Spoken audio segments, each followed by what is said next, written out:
Monsieur le Président, Madame, Monsieur. Les procès du siècle. Une série de rencontres imaginées et produites par le MUSEM. My life belonged to that struggle. Saison 2. Féminisme, genre et minorité. Réunissant témoins, spécialistes et pièces à conviction, les procès du siècle ouvrent un espace d'échange citoyen. Après une première saison consacrée aux questions environnementales, nous dédions cette deuxième saison aux minorités dominées et à leur manière de s'exprimer, de résister, de revendiquer leurs droits. Et devant lesquels j'ai cité un certain nombre de témoins. Les procès du siècle, saison 2, Féminisme, genre et minorité. 14 épisodes enregistrés dans l'auditorium du MUSEM. Épisode 9. Avoir 20 ans après MeToo, c'est vraiment mieux, avec Camille Aumont-Carnel, Irène Théry et Valentine Auberti à la modération. Bonsoir à toutes et à tous. Bienvenue dans l'amphi Mirabeau de l'Université d'Aix en Provence qui accueille exceptionnellement ce cycle de rencontres. Ce soir, notre procès explore la question suivante. Avoir 20 ans après MeToo, c'est vraiment mieux. Sur le banc des accusés, le patriarcat pour l'ensemble de son œuvre, pourrait-on dire. On pourrait aussi plus largement dire, appeler ça un système de domination sociale. On pourrait parler du colonialisme, du capitalisme. On pourrait parler de plein de choses que la révolution MeToo suscite en termes de réflexion. Les victimes, les femmes d'abord, avec cette révolution MeToo, et plus largement les minorités sexuelles, identitaires, sociales, physiques, raciales. À la barre, deux grandes témoins que je vous présente en miroir. Elles ont quelques générations d'écart. Quelques. L'une a bâti... Je sais pas combien de temps cette génération, je n'arrive jamais à savoir comment le formuler. Mais en tout cas, l'une a bâti son féminisme dans les années 70, un féminisme dit universaliste, dit majoritaire, et la révolution MeToo l'a conduite à dire « moi aussi ». Et se raconter qu'en l'occupation de sa vie, la sociologie l'a menée à garder la distance nécessaire par rapport à son objet d'étude. Bonsoir Irène Théry. Bonsoir. Bienvenue. Vous êtes directrice d'études à l'EHESS, sociologue du droit, de la parenté et du genre. Et de ce double regard, celui d'observatrice et actrice de MeToo, vous tirez un livre, Moi aussi, la nouvelle civilité sexuelle, publié récemment au Seuil.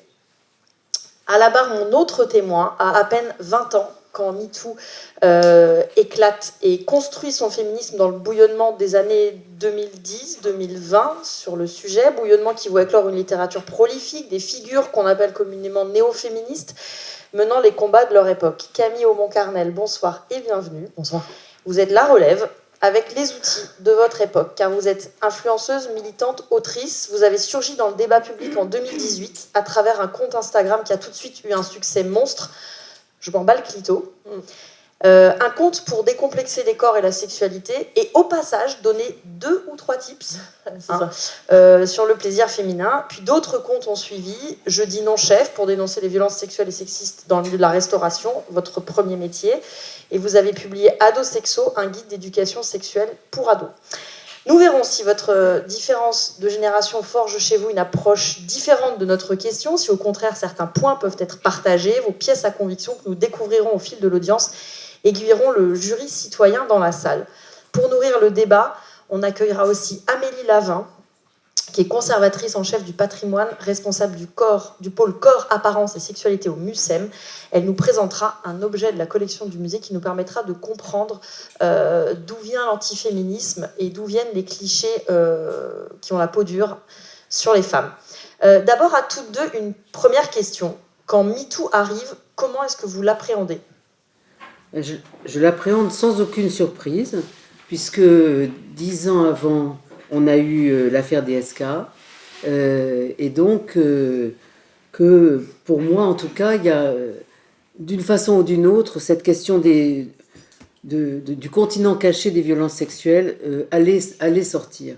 Donc sans aucune surprise, je dirais, et en même temps avec une surprise immense, c'est de voir tout à coup comment, avec un simple hashtag, des milliers et des milliers et des milliers de récits personnels où des personnes s'engagent en première personne en racontant simplement ce qui leur est arrivé dont il ou elle n'avait pas souvent pu parler avant, finissent par changer l'image qu'on avait en général, et de la situation et transformer une question qui était une question intime, souvent une question honteuse, en une question sociale et politique.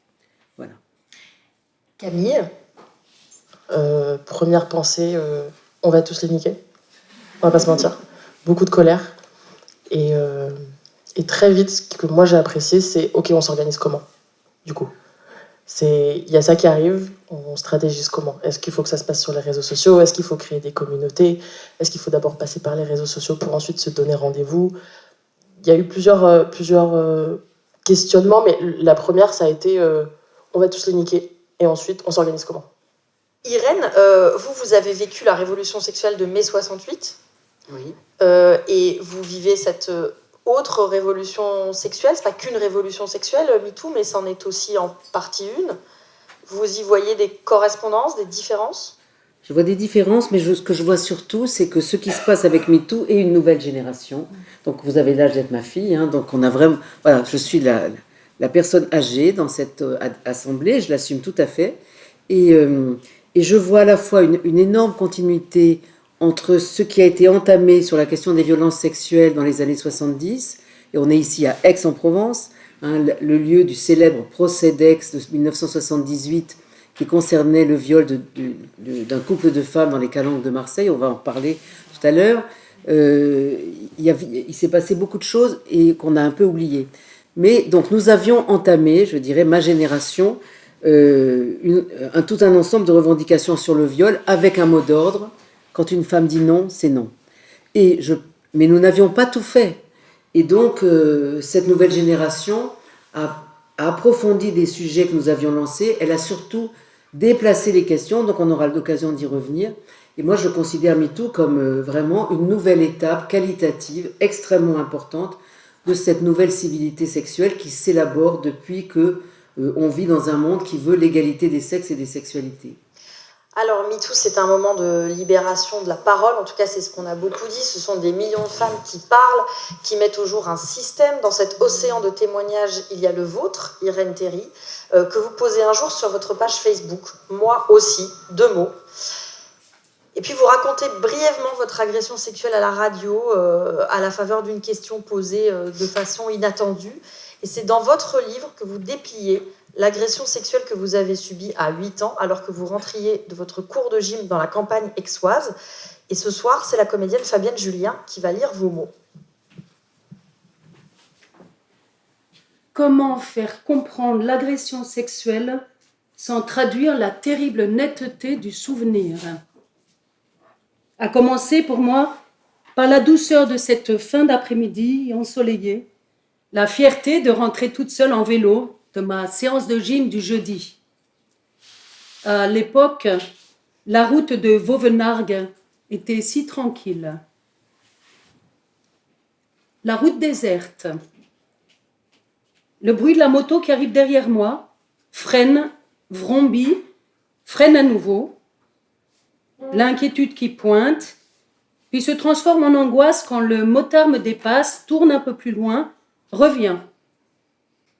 La panique qui me saisit quand il traverse vivement la route vers moi et attrape le guidon de mon vélo. J'ai dit qu'il avait prononcé d'une voix sans relief cette phrase unique, bizarre, que je n'ai pas comprise. « Je te viole, petite. » J'entends bien « je te viole », mais je ne connais pas ce mot. Je comprends « je te vole, je vais t'enlever, je vais te tuer ». L'image du fils Peugeot kidnappé à 4 ans et dont on avait parlé cette année-là dans toutes les cours de récréation me suffoque de terreur.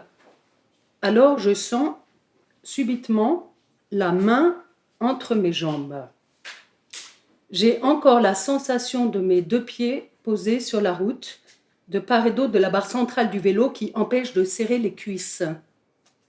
L'attouchement est brutal, quelques secondes, une éternité. Je n'ai pas pu dire le cri qui est sorti de ma poitrine de cette petite fille fluette, les mots si souvent lus dans Tintin, mais jamais entendus une seule fois en vrai. Au secours, à l'aide. Un cri des cris venus de je ne sais pas où, des cris à la vie, à la mort, et dont la force le surprend. Il fait demi-tour, court à sa moto, démarre en trombe vers la ville. Va-t-il tourner une fois encore ? Il faut fuir, me mettre à l'abri. J'attaque de mon côté la montée haletante vers la maison. Ce qui s'est passé après.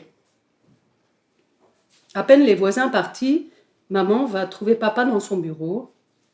Tous deux me prennent à part sur la terrasse très doucement, très attentivement. Ils s'asseyent sur le banc pour être à ma hauteur. Raconte-nous, Irène. Qu'est-ce qui s'est passé ? Je dis tout, sauf la main entre mes jambes. Je leur raconte. Il a dit « je te viole » ou « je te vole ». J'ai crié de toutes mes forces, il est parti. Tu as crié, c'est bien. C'est exactement ce qu'il fallait faire. Et il ne s'est rien passé d'autre ? Non, rien d'autre. Tu es sûr ? Oui, rien d'autre, rien d'autre. Il s'efforce de me rassurer. Ne t'inquiète pas, il ne reviendra pas, c'est certain, ça ne se reproduira jamais. Le soir, je vérifie dans le dictionnaire, le verbe violer, ça existe. J'avais bien entendu quand il me disait ce que sa main essayait de me faire. Jamais, sur la dimension sexuelle de l'agression, je n'ai pu dire quoi que ce soit à mes parents. J'ai toujours su pourquoi je n'ai pas pu dire à mes parents ce qui m'était arrivé.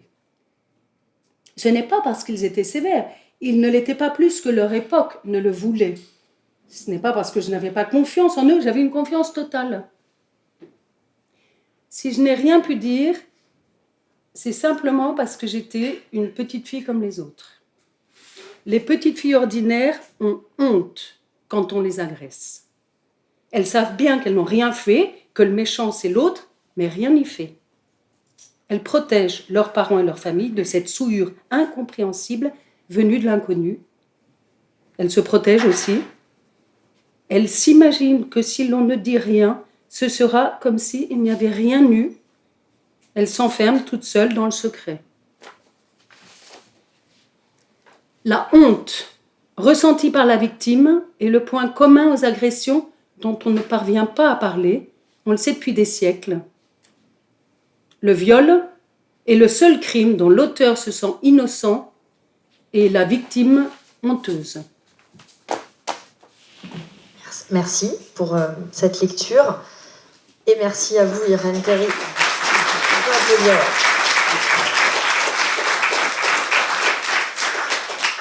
Merci d'avoir posé ces mots parce que c'est important et nécessaire. Ça a été un des mantras ou une des perspectives de MeToo, la honte doit changer de camp. Est-ce qu'on y arrive et comment on y arrive ? Alors oui, je pense que mon expérience n'est pas des pires. Et je tiens à le souligner. C'est une expérience parmi d'autres, mais elle n'est pas des pires parce qu'au fond, quand je la raconte aujourd'hui, même si je n'ai pas pu en parler pendant une grande partie de ma vie, je sais qu'a priori, on va me croire. C'est la première fois que j'entends quelqu'un d'autre prononcer les mots de ce récit qui maintenant est public, donc n'appartient plus à mon intimité. Mais quand vous l'écoutez, je sais que vous allez croire ce que j'ai raconté. Pourquoi ? Parce que d'abord, j'avais 8 ans, et a priori, on croit quelqu'un qui témoigne de quelque chose qui arrivait enfant. Et puis lui, c'était un inconnu. Il ne va pas arriver pour dire parole contre parole, elle était consentante. Donc je ne suis pas dans la situation qui est la plus... le cœur de MeToo, c'est-à-dire celle de victimes qui doivent affronter, en plus de ce qui leur est arrivé, une opinion qui n'est pas prête à les entendre et qui vont affronter cette opinion. Donc, et je dis donc, je ne suis pas dans la pire des situations et j'ai écrit ce texte pour me solidariser de celles qui avaient le courage d'affronter justement une opinion qui, en retour de ce qu'elle disait, et ça a été le cas au début pour les actrices de Hollywood, mais ça a été aussi récemment le cas pour les victimes de Patrick Poivre d'Arvor, par exemple, donc se retrouvent montrées du doigt, soupçonnées d'inventer, dire quand même, elle était bien contente d'avoir sa promotion canapé, puis maintenant elle s'en sert, etc. Donc, je suis solidaire de ces femmes-là. Et effectivement, on en reparlera, je veux témoigner parce que mon cas est simple, que c'est toujours difficile de parler, toujours, mais que quand on l'a fait, quelque chose se passe qu'on n'avait pas prévu, c'est-à-dire qu'on prend en charge son récit, on en reparlera plusieurs fois, et à ce moment-là, on cesse d'adhérer à l'événement. En fait, on ne savait pas, mais la honte était liée au fait qu'on adhérait, comme de l'adhérence, à l'événement que quelqu'un vous avait imposé en vous traitant en fait comme une chose. Quand je parle de souillure, c'est parce qu'on vous a traité comme une chose au service d'une sorte de sexualité ou d'autosexualité qui se moque complètement que vous êtes un être humain. Et donc, on peut sortir de là si on prend en charge son propre récit qui devient comme le mien, c'est pour ça que je suis contente qu'on le lise ici, un parmi les milliers de récits qui changent, on l'espère, la face des choses. Voilà. Donc il y a un espoir dans MeToo, c'est qu'on peut revenir sur le passé, on peut se le réapproprier si on se réapproprie son histoire. Camille, ça vous inspire quoi ce texte lu et puis ce qu'on vient de dire sur la honte et la réappropriation de son histoire? J'avais jamais entendu ce... Bon, déjà, je vais me remettre de ma petite chialade. Et ce que ça m'inspire, c'est que moi, à travers mes réseaux sociaux, et notamment mon compte Instagram, je m'en bats Clito, mais je dis nos chefs aussi, je reçois à peu près 350 messages par jour et il y a à peu près une dizaine de témoignages de viol quotidiens. Et ce qui m'a marqué, parce que là maintenant ça fait 4 ans, c'est que 90% des victimes qui me contactent ne cherchent pas de solution. Et elles me disent toutes, parce qu'en général c'est des femmes, elles me disent toutes la même chose. La première, c'est j'ai besoin que tu me dises que tu as déjà entendu ça. Donc j'ai besoin de m'inscrire dans un collectif. J'ai besoin de me dire que c'est pas un cas isolé, mais que je fais partie de cette grande famille des femmes qui ont été violées. Et la deuxième, c'est j'ai aussi besoin que tu me dises que tu as lu pire. Et c'est pour ça que ça m'a fait sourire quand vous avez dit il y a pire. C'est souvent ce qu'elle me dit. J'ai besoin que tu me dises que tu as lu des atrocités qui sont bien plus grandes que moi, ce que je suis en train de te raconter. Comme s'il y avait un besoin d'échelle, de mesurer le mal qui a été fait et se sentir légitime d'aller mal ou pas. Donc c'est ça mon point. Mais ce que je trouve aussi très intéressant, c'est qu'aujourd'hui, il y a des plateformes qui sont les réseaux sociaux qui permettent justement de témoigner, là où avant on avait l'impression qu'il y avait que la police. Et aujourd'hui, il y a d'autres personnes qui sont là pour écouter, parce qu'en fait, on parle souvent de « il faut porter plainte », mais c'est un chemin. Et en fait, avant ça, moi, il y a, je sais pas, depuis 4 ans, je dois avoir à peu près, 6000 personnes qui m'ont dit « mais t'es la première personne à qui j'en parle. T'es la première personne à qui j'en parle. Et je t'en parle parce que je sais que tu vas me croire. » Et en fait, c'est même pas ça l'enjeu. C'est d'avoir un espace où on peut délivrer. Quand vous parlez de cette adhérence, c'est justement ça, c'est un espace où on peut dire ce qui s'est passé, mais on n'est pas à une époque où les victimes en cherchent des solutions.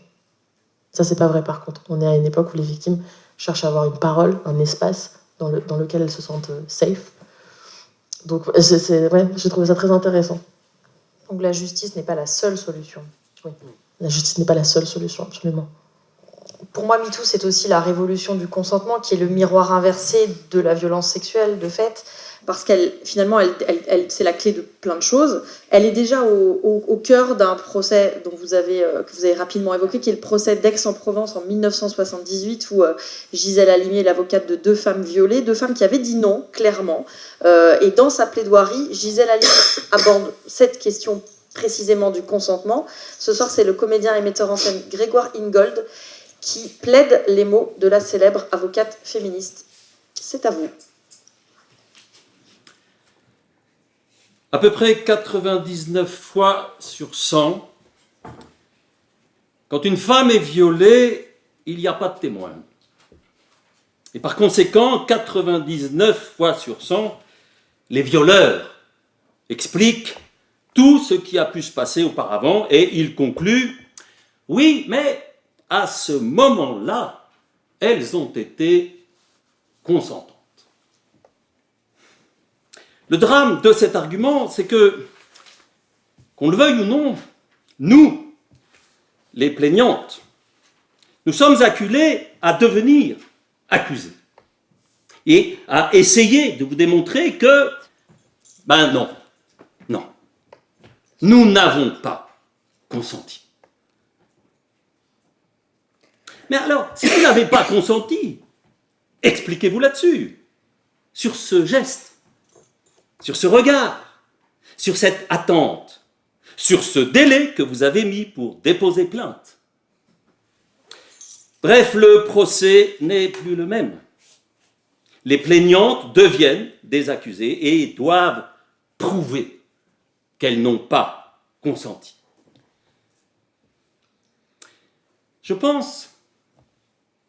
suis même certaine que la Cour a très bien compris que le débat dans ce dossier est celui-là et qu'il tourne autour du mot consentement.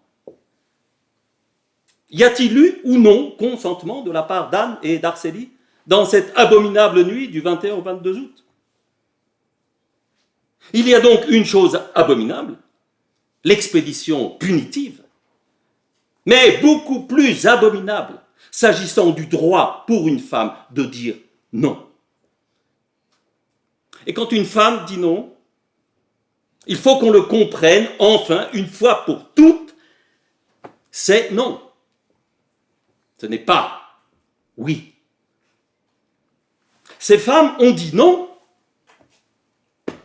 Une expédition punitive est décidée.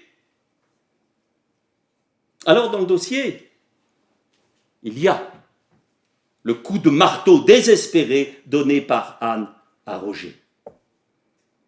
Et puis, un déchaînement de violence des 3 hommes sur ces 2 femmes, lèvres fendues, saignements, échymose, coup de poing tellement violent qu'Anne souffre d'une hypoacoustie de l'oreille gauche. Alors je pose la question à la Cour. Comment une femme qui ne veut pas être violée doit-elle le dire à son violeur? Et à un certain moment, ces jeunes femmes qui ont réellement peur d'être assassinées, qui sont anéanties, harassées, battues, humiliées, cessent de se débattre. Elles cèdent. Et c'est cela qu'on appelle le consentement. Elles cèdent. Et vaincues, inertes, elles subissent. Et c'est cela qu'on appelle le consentement.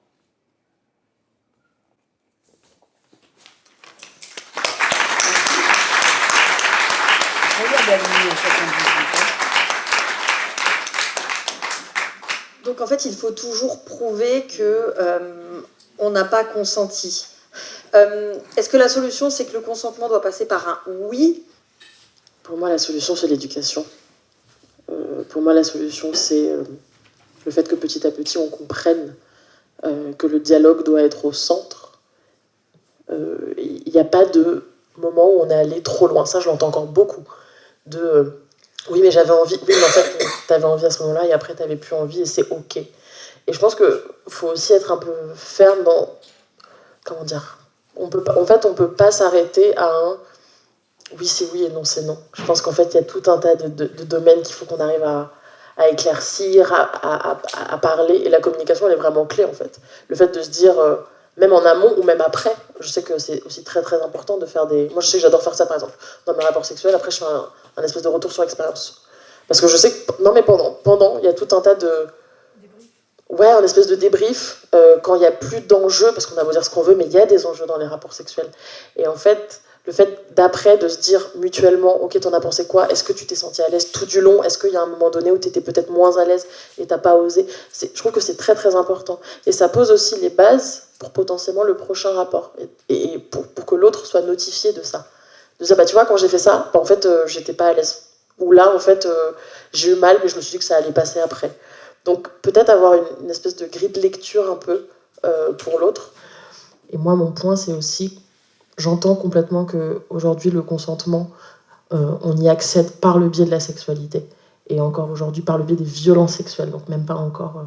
on tend vers le plaisir, le consentement qui est sexy, le ça va de soi. L'expression joyeuse du consentement. L'expression joyeuse du consentement. Mais mon point, c'est aussi de se dire que le consentement, finalement, il est partout.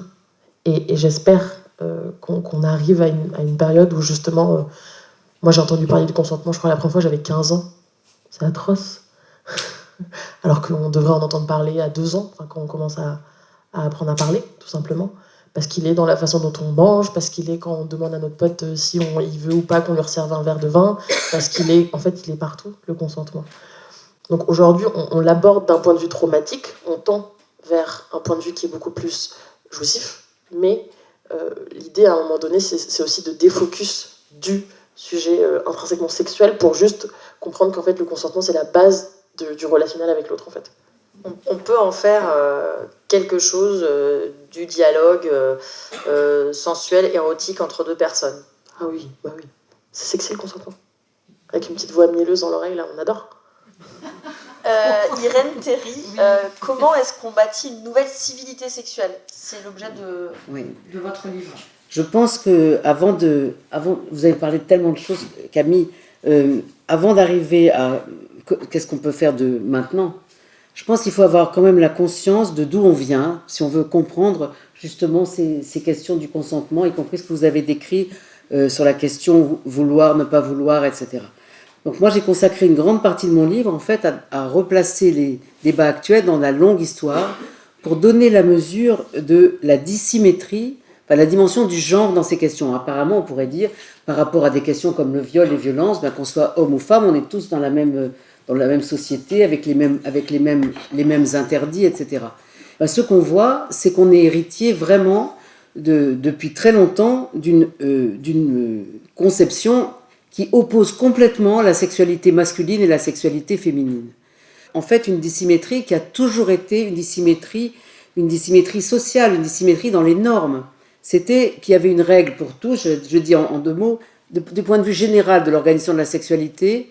Moi je reviens très loin jusqu'au XVIe, mais on peut rester simplement sur le code Napoléon, parce qu'on est en fac de droit, du code Napoléon aux années 70 en gros. La règle sociale, c'est que ce qui compte, c'est d'abord de savoir si les gens sont mariés ou pas mariés. La sexualité que la société considère comme une sexualité légitime, valorisée, encouragée, c'est la sexualité dans le mariage. Et la sexualité... Il y a, à côté de cette sexualité valorisée, encouragée, une sexualité qui est considérée comme vicieuse, quelquefois pathologique, c'est la sexualité hors du mariage. Mais ce qui est important, c'est de voir que par rapport à cette norme, les hommes et les femmes n'ont jamais été dans des situations comparables le moins du monde. Les filles doivent arriver vierges au mariage, on n'a jamais demandé aux garçons d'arriver vierges au mariage. Alors comment est-ce qu'ils font pour arriver non vierge au mariage où les filles doivent arriver vierges. Eh bien, c'est pas compliqué.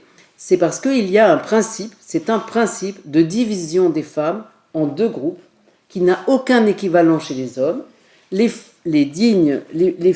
filles honnêtes qui vont devenir de dignes épouses et mères de famille, et les filles perdues qui vont devenir des filles publiques et avec lesquelles, justement, il sera possible d'avoir cette sexualité non matrimoniale, mais qu'on admet pour les hommes parce que leur sexualité ne peut pas se borner aux satisfactions légitimes du mariage qu'on peut se permettre avec une épouse.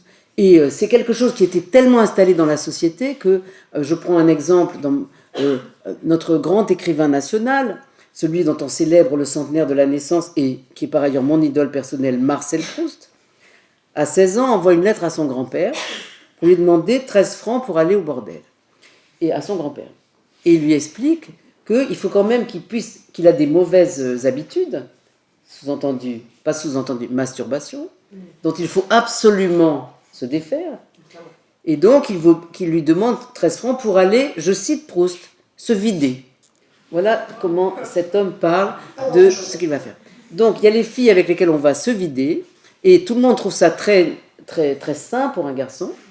Et puis, il y a les jeunes femmes qui, si elles ont une relation sexuelle hors du mariage, vont être montrées du doigt comme étant justement des filles perdues, des filles de mauvaise vie, des vicieuses, etc. Aucun équivalent pour les hommes. Eux, c'est des séducteurs, ils sont virils, etc. Et donc, cette opposition, si vous voulez, entre une sexualité masculine de conquête, qui va avec l'idée de la construction de la virilité, et une sexualité féminine de citadelle, qui doit être très rare, très précieuse. Quand une femme dit non, cela veut dire peut-être. Quand elle dit peut-être, cela veut dire oui. Et quand elle dit oui, ça n'est pas une femme du monde. Donc, quand on prend la mesure de ce poids de l'histoire, de cette asymétrie des sexualités, du fait qu'il y a une surresponsabilisation des femmes, c'est à elles de se protéger, justement d'abord dans leur vertu. Les garçons, eux, ils considèrent qu'il y a un champ libre, on va dire, tout ce qui est attrapable pourra s'attraper. Donc, il y a vraiment un poids très très lourd d'une histoire très longue, très pesante, qui n'a jamais été vraiment tout à fait interrogée, et où quand, par exemple, au début de MeToo, on a une tribune pour défendre la liberté d'importuner, on se dit, mais est-ce qu'elles ont conscience, ces femmes qui écrivent ça, 100 femmes pour la liberté d'importuner, que c'est tout à fait normal que les hommes importunent les femmes? Or, justement, ce dont vous parlez, et je suis tout à fait d'accord avec vous, c'est qu'à l'heure de l'égalité des sexes, de l'émancipation, du respect d'autrui, on ne peut plus admettre de vivre dans ce principe de dissymétrie.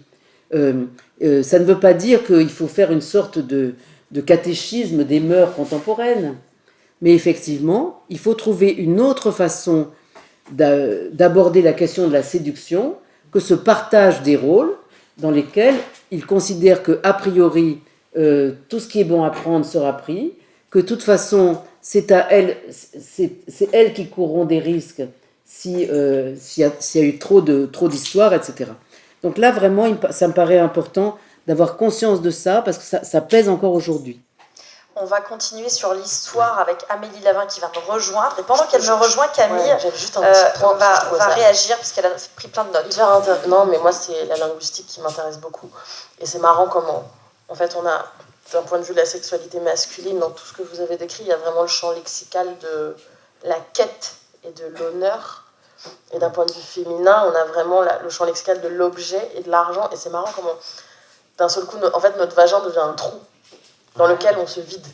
Mais d'ailleurs, ce terme reste toujours, hein, le mot trou, on l'entend encore beaucoup. Alors que, mais c'est chargé de sens en plus. C'est un trou, on ne sait pas où est-ce que ça se finit, c'est sombre. Enfin, en fait, ça raconte aussi quelque chose d'horrible qui n'est pas du tout le cas. Mais c'est du coup très intéressant, ouais, tout ce champ lexical-là.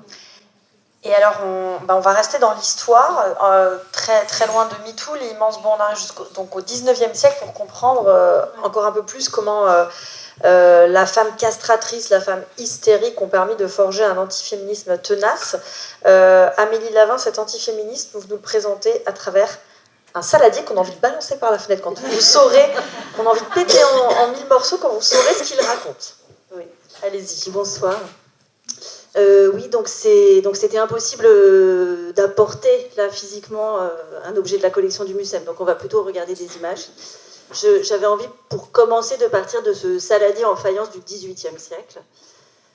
Donc c'est un objet qui, en fait, il y a un nom, on voit, c'est marqué René Legros, et ce nom, c'est le nom de la personne qui a commandé l'objet. Et là, ce monsieur René Legros, sans doute s'agit-il en fait d'un présent qu'il fait faire pour son mariage, on peut imaginer. Il fait représenter une iconographie qui est très à la mode au XVIIIe et encore plus au XIXe siècle, qui est celle donc de l'arbre d'amour. Donc ce que vous voyez devant vous, donc un arbre dans lequel sont perchés des hommes, et en dessous de ces hommes, perchés comme des pommes dans un arbre, des femmes qui, alors, une en a déjà attrapé un par le bras, peut-être qu'elle a réussi à le faire tomber. Vous en voyez deux qui ont ce qu'on appelle des gaules, en fait, donc c'est des bâtons, quoi. Hein. Donc elles essayent de taper sur les branches pour faire tomber un homme, ou bien même carrément, alors il y en a une qui monte sur une échelle, voilà, elle essaye de le faire descendre. Et puis, finalement, méthode la plus radicale, s'ils ne tombent pas ou si on n'arrive pas à les faire descendre, par la promesse, par la négociation ou en les faisant tomber, elle se décide carrément à scier l'arbre et on envoie une troisième qui, avec une corde, va pouvoir abattre l'ouvrage. Donc, vous comprenez que si elles utilisent ces méthodes jusqu'à une forme de radicalité, c'est bien pour dégoter un mari. Et alors, ce qui m'intéressait, c'était de me dire, est-ce que là, on avait une forme de harcèlement à l'envers ? Est-ce que c'est ça dont il s'agit ? Est-ce que c'est subversif ? Voilà. Est-ce qu'on aurait une image qui viendrait subvertir les rapports hommes-femmes qui sont largement satirisés par ce type de représentation ? Alors, donc, et la réponse ? La réponse, on peut tout de suite vous dire que c'est non, malheureusement. Voilà. Désolée d'aller si abruptement à la conclusion, mais peut-être on peut faire quand même un petit détour par un retour encore plus loin en arrière. D'abord pour vous dire que cette iconographie, elle est plus ancienne en fait, elle existe dès le XVe siècle à peu près. Mais à cette époque-là, ce sont les femmes qui sont dans les arbres et les hommes qui essaient de les faire tomber de la même manière au-dessous.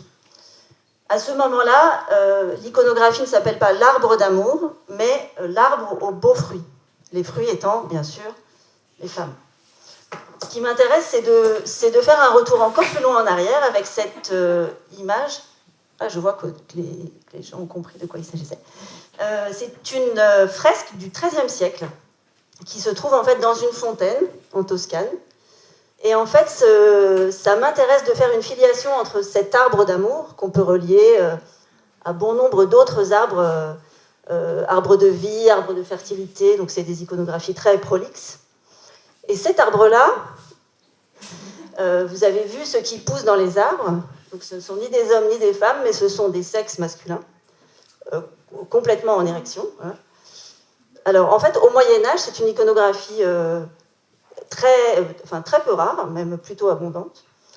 Alors elle est liée, bien sûr, vous l'avez compris, donc Fontaine de l'Abondance, à la question de la fertilité.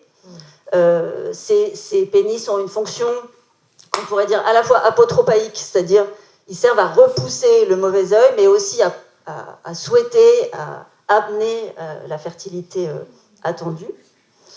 Mais au-delà de cette question, enfin de cette idée plutôt positive, vous voyez peut-être un détail. On voit deux femmes en fait on dirait qui se crêpent le chignon. Elles se tirent vraiment les cheveux pour se disputer sans doute dans la petite sacoche le grand nombre de pénis qu'elles ont réussi à collecter.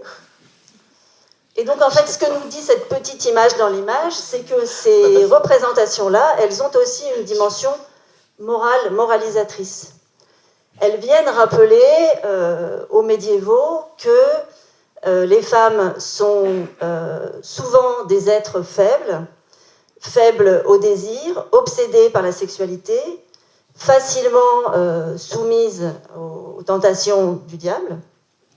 Donc on n'est pas loin des accusations systémiques de sorcellerie qui vont se multiplier plutôt au XVIe, XVIIe siècle et qui vont amener cette adéquation femme égale sorcière. Et donc vous voyez que de cette représentation positive de l'arbre fertile, on en arrive quand même, encore une fois, encore et toujours, à une représentation plutôt discriminante de la figure féminine. Et il me semble que ces représentations des femmes concourent à construire deux figures que le XIXe va largement, dont il va user et abuser. D'un côté, on a la figure de la virago, c'est-à-dire la femme virile, la femme qui en fait trop, et donc celle qui va devenir féministe et qui réclamera des droits qui ne lui sont pas dus. Et de l'autre côté, celle qui est son pendant, en quelque sorte, c'est la femme hystérique, celle qui est guidée par son utérus, par sa sexualité débridée, et qui est une sexualité dangereuse.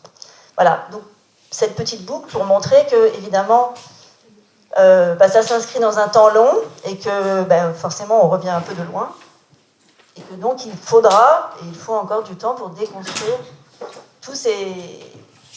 cette structure profonde qui véhicule des a priori qui sont profondément ancrés dans la société du 19e et encore, d'une certaine manière, dans la nôtre. Et qui ont perduré encore aujourd'hui. Merci, hyper intéressant.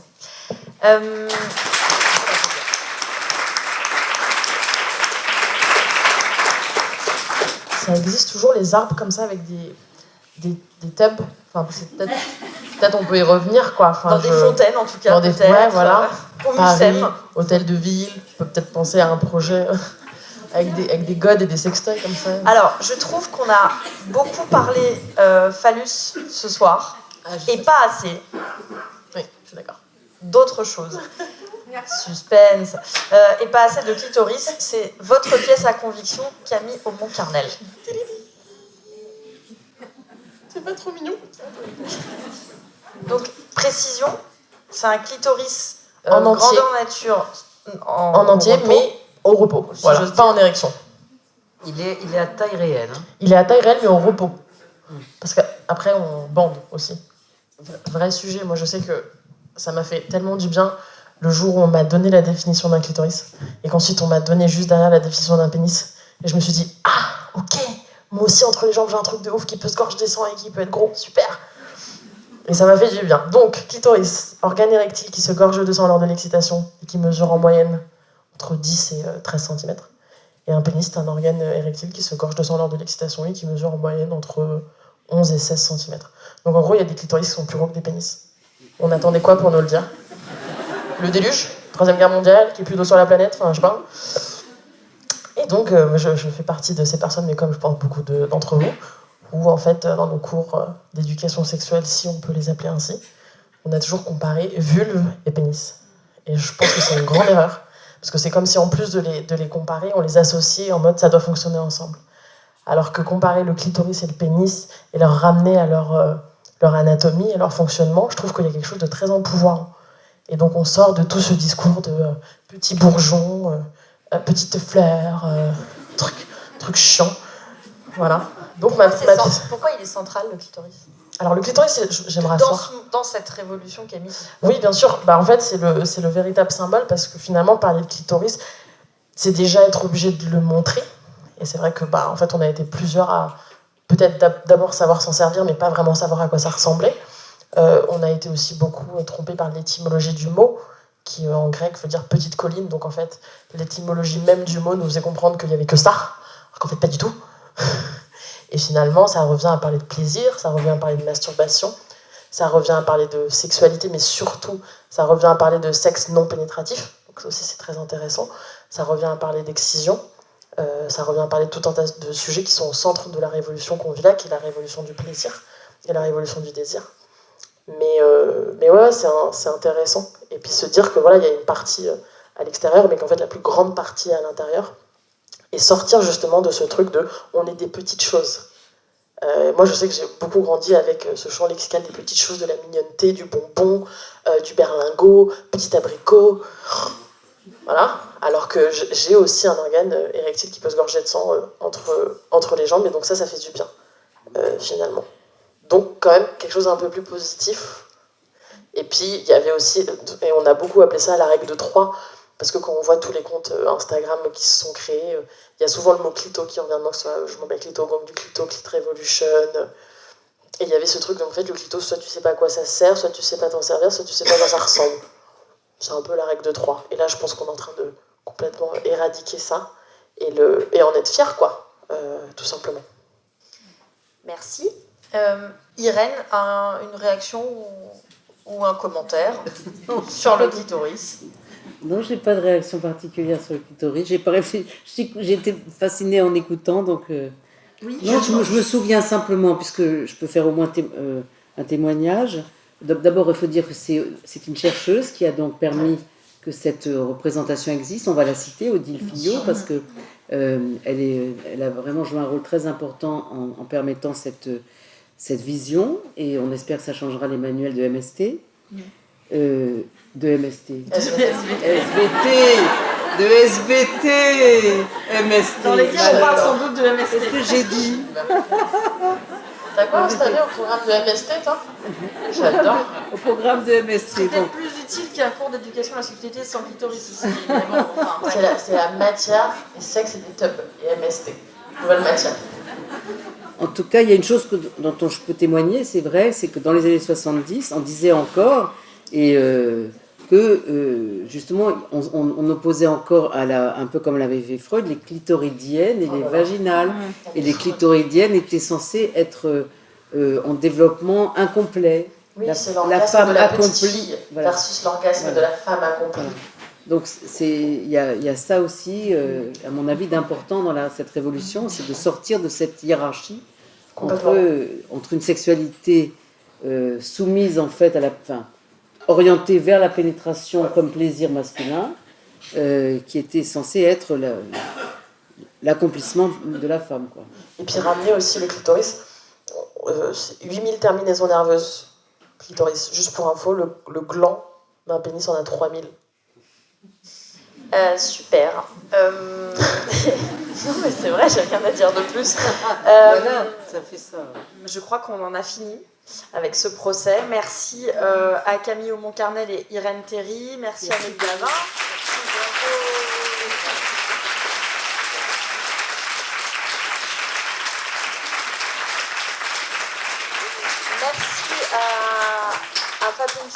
et Grégoire Ingold. Merci, bonne soirée.